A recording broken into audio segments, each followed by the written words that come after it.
So hi! Welcome and welcome back to my YouTube channel, and for today's tutorial, ituturo ko sa inyo kung paano nga ba mag-download ng Tala app. But first, kindly subscribe to my channel and don't forget to hit the subscribe button and the bell to notify you for my new updates. And once to learn more, just keep on watching and let's start. So ayan guys, for today's video, para makapag-download ng Tala app. So para sa mga iOS users, pwede tayong mag-download sa App Store, and para sa mga Android users, pwede naman sa Google Play Store. So ayan guys, i-open na natin ang ating Google Play Store. Then pagka-open, pumunta lang tayo sa search bar. Then search nyo lang dito is yung Tala. So ayan guys, ganito yung itsura ng application. So blue-green yung kulay ng logo niya. Nakalagay is Tala Fast Cash Peso Loan App. So kung makikita nyo, meron siyang 4.6 ratings and 10 million downloads. So para naman ma-install sa ating mobile device, itap natin yung install. And wait natin guys hanggang sa matapos ma-install.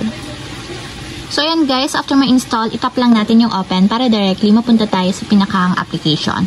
So ayan guys, kung wala pa kayong account sa Tala, meron akong ilalagay na link sa description box, and nakalagay doon yung tutorial kung paano nga ba mag-register or gumawa ng account sa Tala. So ayan lang guys, ganun lang kasimple kung paano nga ba mag-download ng Tala app. If you have a question, can comment down below, and don't forget to hit the subscribe button and the bell to notify you for my new updates.